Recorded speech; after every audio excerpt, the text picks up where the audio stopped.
What's up, y'all? Welcome back to the Nerdy Professor Podcast, your central location for everything black, bold, and beautiful. I'm your host, the Nerdy Professor. Last time we talked about the abolitionist movement and the various forms of resistance African Americans used to break free of bondage, as well as some key figures like John Brown, Harriet Tubman, Frederick Douglass, and a few others. Today, we continue our journey through history, shifting our focus a little bit to the transformative period following the Civil War, the Reconstruction era, and the Harlem Renaissance. Let's get into it. The Reconstruction era in the United States spanned from 1865 to 1877, following the Civil War, and it sought to rebuild the nation and redefine the status of African Americans as they faced immense opposition. Some key features of the Reconstruction era include the abolition of slavery with the 13th Amendment, the implementation of federal Reconstruction policies to protect the rights of newly freed slaves, the political participation of African Americans, resistance from white Southerners, the passage of the Reconstruction amendments granting citizenship and voting rights to African Americans, and the eventual end of Reconstruction with the Compromise of 1877, leading to the onset of the Jim Crow era. So, the Reconstruction era was kind of like Naruto's early journey, from being an outcast to earning recognition and respect.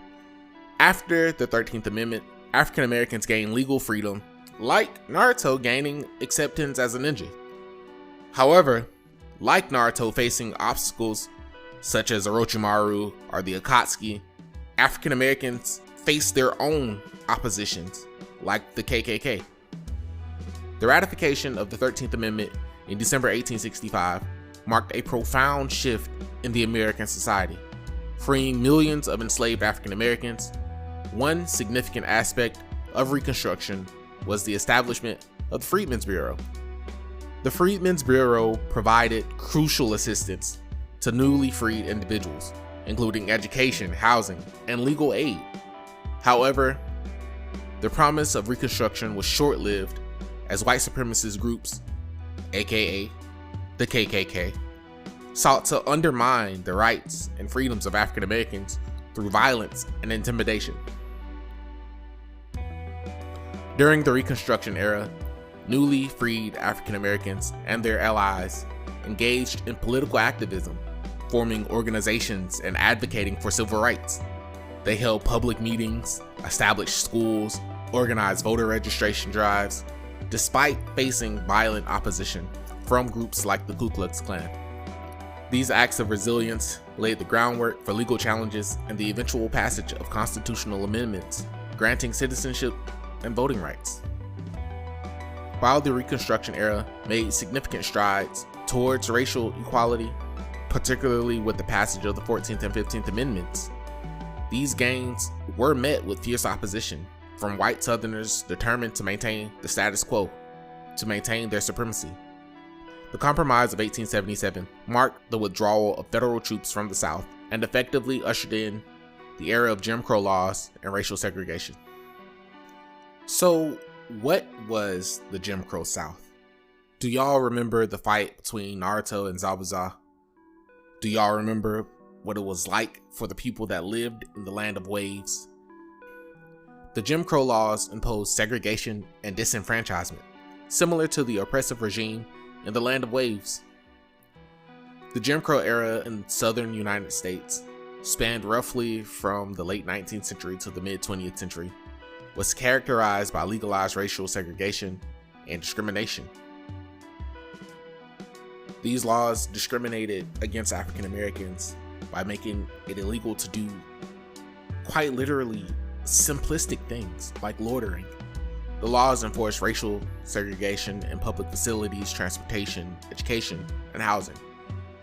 These laws perpetuated a system of white supremacy, denying African Americans basic civil rights and reinforcing racial hierarchies. During this era, African Americans faced systemic disenfranchisement through literacy tests, poll taxes, and other measures designed to prevent them from voting. Segregated schools were underfunded and inferior, perpetuating educational inequalities. Public spaces were strictly segregated under Jim Crow, with whites only and colored signs marking everything from parks to theaters. African Americans were also subjected to violence and intimidation, including lynching and other forms of racial violence, which were often done with no risk to the abuser. The landmark Supreme Court case, Plessy v. Ferguson, sanctioned racial segregation under the doctrine separate but equal. This ruling provided legal justification for Jim Crow laws, allowing states to enforce segregation as long as facilities for African Americans were deemed equal to those for whites.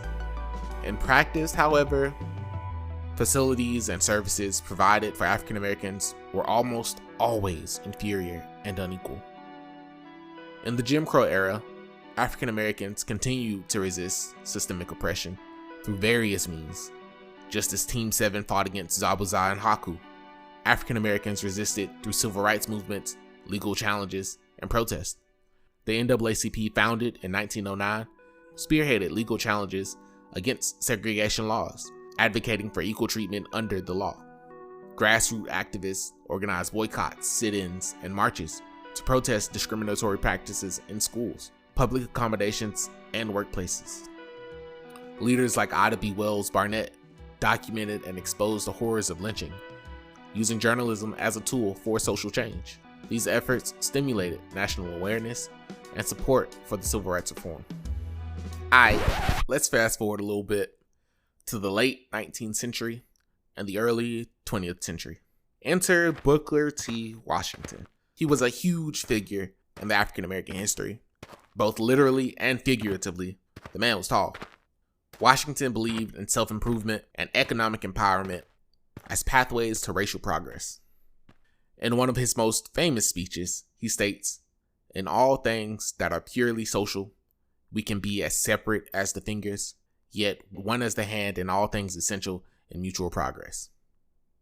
Essentially saying, let the black population do what it wants, and the white population do what it wants. Fundamentally, African Americans and white Americans should work together towards mutual progress. Washington looked to employ the strategy of economic development for African Americans. He emphasized the need for vocational workers to impact the economic development of the South. His strategies received criticism, but it did provide results. The Tuskegee Institute was the first opportunity for Black people to receive a higher education focusing on skilled craftsmanship. Although Washington's critics felt like he did not place enough emphasis on the racial discrimination and violence that was happening against Blacks. Amongst the changing tides of America, different groups began to form to help African Americans pursue a better life. Organizations like the Afro-American League and the Afro-American Council helped structure future organizations. W.E.B. Du Bois, a historian, sociologist, editor, and civil rights activist, created the Niagara Movement. Du Bois created this movement out of frustration he and others experienced due to societal oppression in America. This era is similar to Naruto's training with Jiraiya. Washington's focus on economic improvement is akin to Naruto learning Sage Jutsu.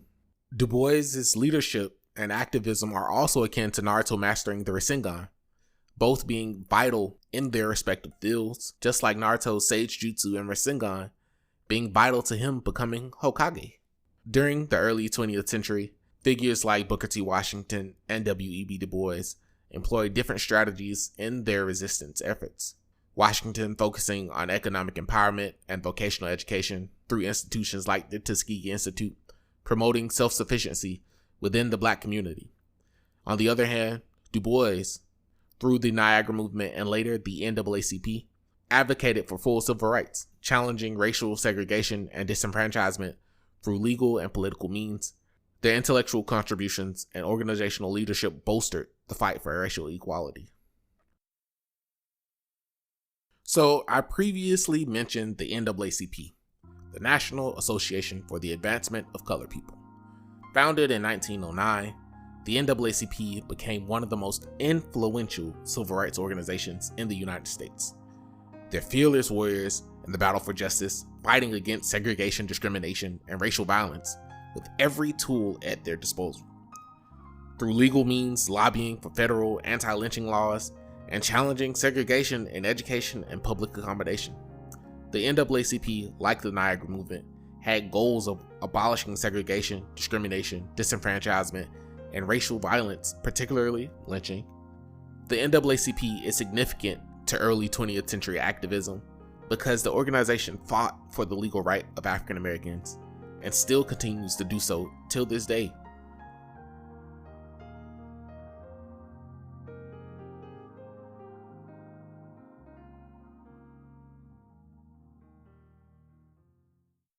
A key figure during early 19th century activism was Marcus Garvey.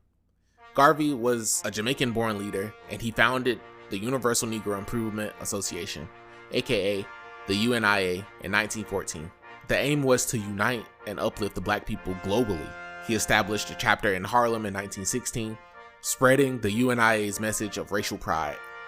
Garvey advocated for a Back to Africa movement and founded the Black Star Line in 1919 to facilitate trade and relocation to Africa. However, Garvey was an excellent leader, but he was not a good businessman.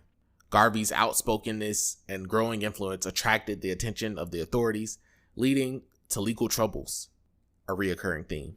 In 1922, he was convicted of mail fraud related to the Black Star Line's activities and was imprisoned and later deported to Jamaica in 1927. Garvey and the UNIA's use of the Black Star Steamship Corporation was a monumental idea for the black world, but it had poor execution. Despite facing legal troubles and business challenges, his leadership inspired thousands. During the early 20th century, black people wanted to prove their race was not inferior. The idea that they needed to prove that their race was indeed on par with other races spurred the concept of black nationalism. Another prominent organization during the early 20th century was the National Urban League. They championed economic empowerment and social justice for African Americans. They worked to dispel racial discrimination within the civic life of African Americans. The organization worked on both the local scale as well as the national scale.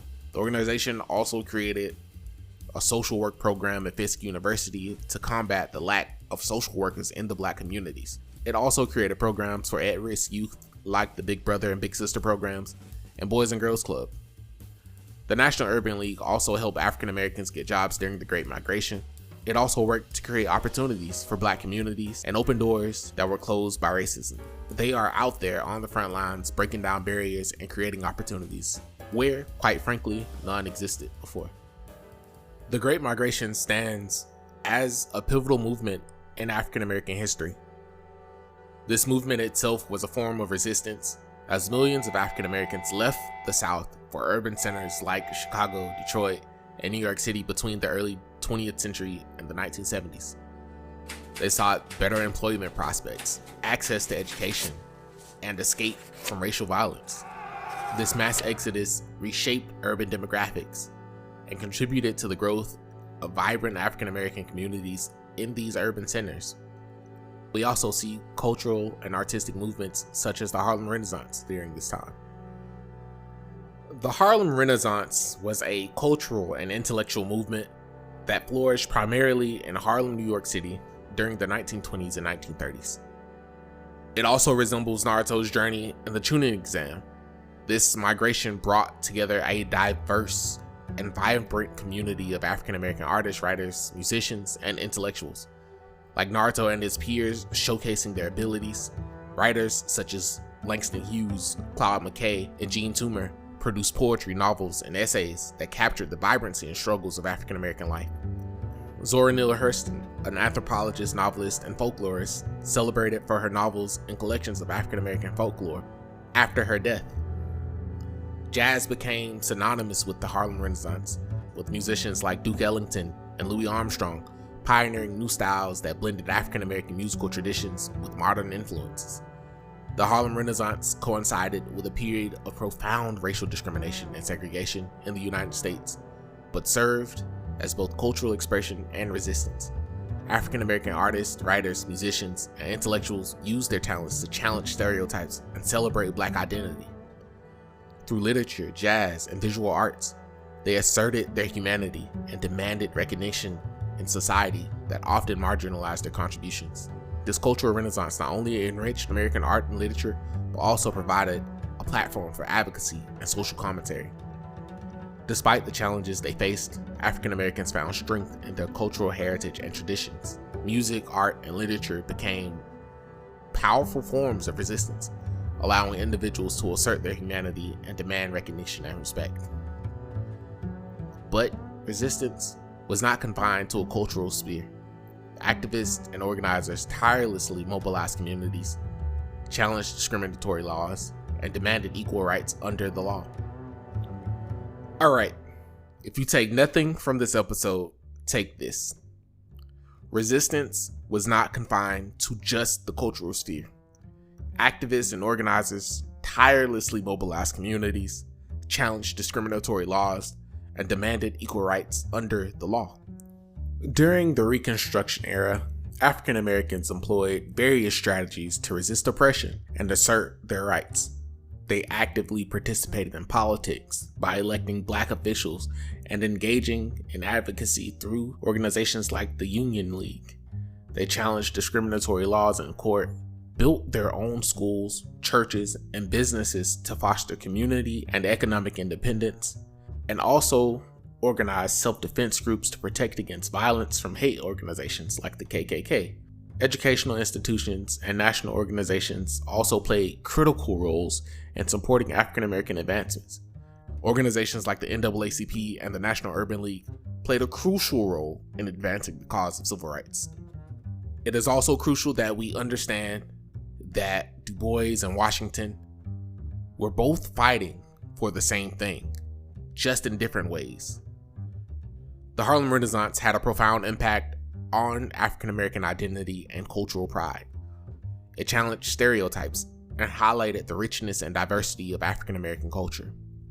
By celebrating this heritage and creating a platform for artistic expression, the Harlem Renaissance artists and intellectuals fostered a sense of unity and pride within the African American community. Their works contributed to a broader understanding of African American history and culture, influencing the generations of artists and activists to come in their fight for civil rights and social justice. Alright y'all, that's it for this episode. Thank you for joining. I hope you learned something. If you enjoyed this episode, don't forget to drop a like and consider following the podcast for more content like this. As always, I welcome your feedback and suggestions for future topics. Until next time, peace.